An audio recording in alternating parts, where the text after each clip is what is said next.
This is video 1.2.2, guess and check tables 2. And the goal is to be able to make a guess and check table to solve problems. So you're at the second level of difficulty. We're going to look at two examples. Be sure when you're watching these videos to pause and actually try it when I ask you to. So when we're looking at a question and I suggest pause it and try it on your own, that you actually do that and then listen in when I try to re-explain it. Also, your teacher should be nearby, so make sure you ask them if you get stuck on something and you're not sure how to do something, or if the video confuses you. Be sure to ask questions. Now, let's take a look at our first example. Bob is 4 years older than Sandy. Jorge is twice the age of Bob. The sum of all three of their ages is 48. How old are Bob, Sandy, and Jorge? So remember, a couple of things that I recommended to you were to make know and don't know tables. This is definitely going to help you figure out what information you'll be using to create your guess and check table. So let's see that first sentence. Bob is 4 years older than Sandy. That's something that I know. I know that Bob is 4 years older than Sandy.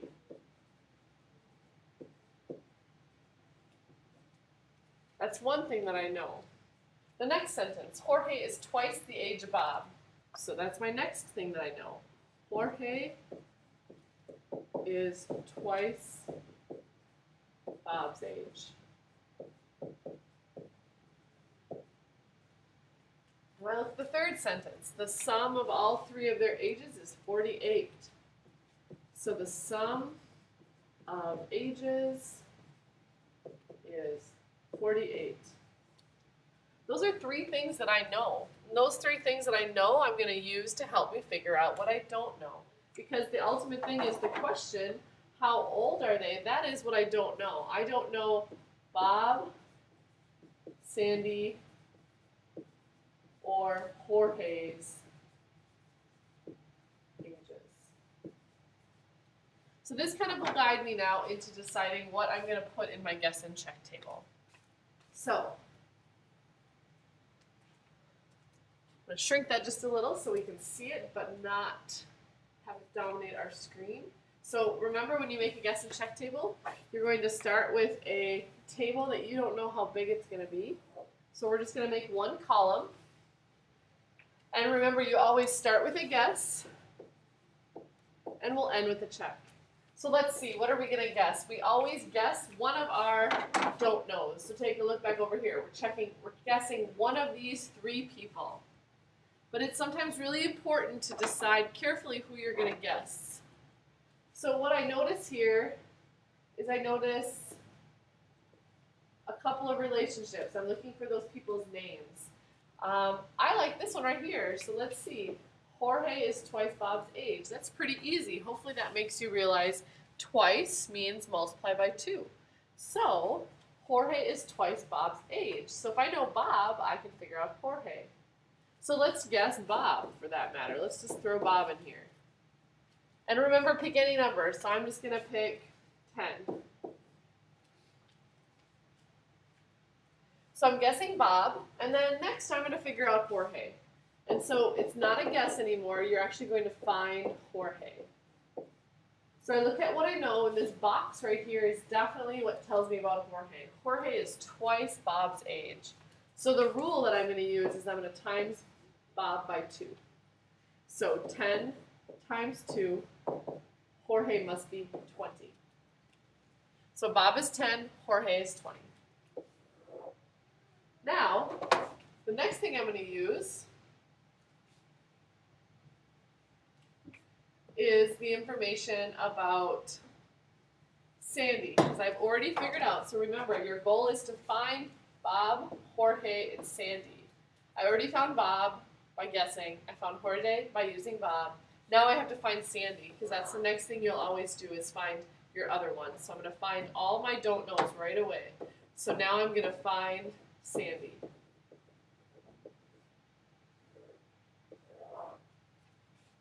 Let's see, Sandy.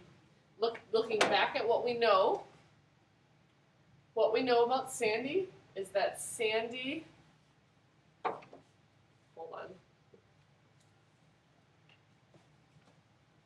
we know that Sandy and Bob have this relationship here. Bob is 4 years older than Sandy. Bob is 4 years older.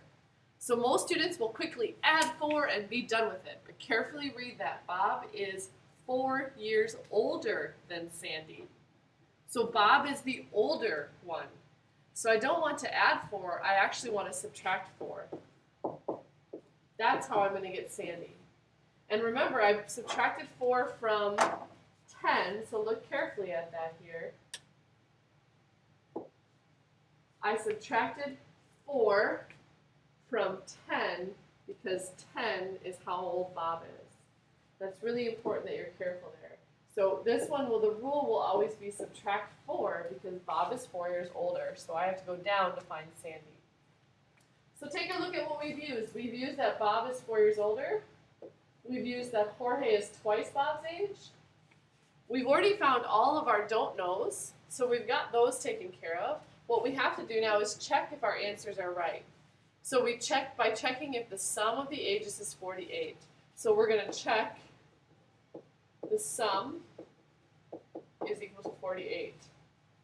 So one thing that you have to remember is what is a sum. So quickly, a sum is when you add. It's the answer after you add. A sum is the answer after you add. So I'm going to add up 10 plus 20 plus 6. 10, 20, 6. That's how I'm going to get my sum. And it looks like I get 36. So I'm a little bit too low. And so remember a couple of things you'll want to do is you will want to write something along the lines of too low. So a little arrow saying you're too small so that you know your next guess should be bigger, like maybe 15. So start with a guess, end with a check. Maybe you want to guess something different than 15, you decide. This is where you pause the video and you try to do another entry. Try 15 and then restart the video and I'll talk you through how I did 15. And then you can give it a shot and see if you can find the right answer after you try 15. But definitely watch the video again after pausing. So pause here and restart it when you're ready. So hopefully you tried 15 on your own. I'm going to talk you through how I did this. I guessed 15. And remember, Jorge is twice the age, so I noticed we reused the 15 and doubled it, just like we did in the previous example.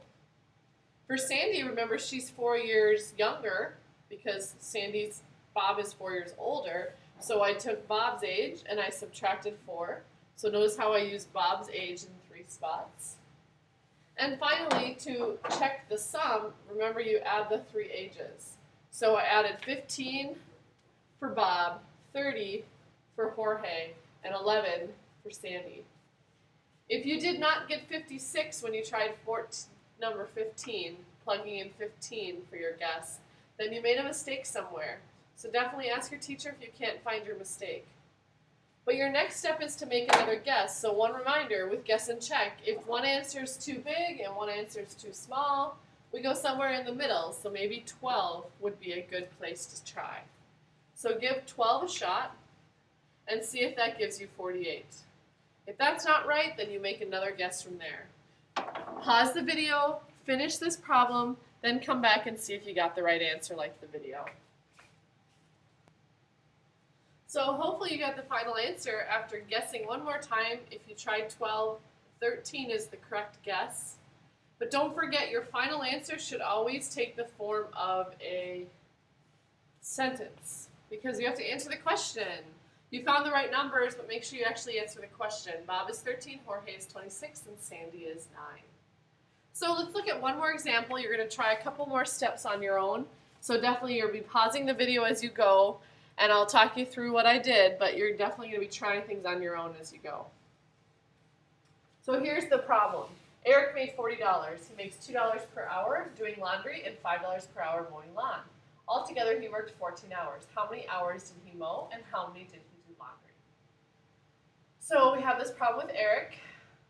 Remember, our first step is to make our know and don't know table. So quickly do that on your own. Jot down what you know about Eric and what you don't know about Eric. I'm going to pause the video now and then restart it when you're ready to see the solution. So hopefully this is what you came up with for your know and don't know. We're looking for two things: how many hours he did laundry and how many hours he mowed. And we know a couple of things. We know we made $40 after working for 14 hours, $2 an hour for laundry, and $5 an hour for mowing. So this is the information we know and don't know.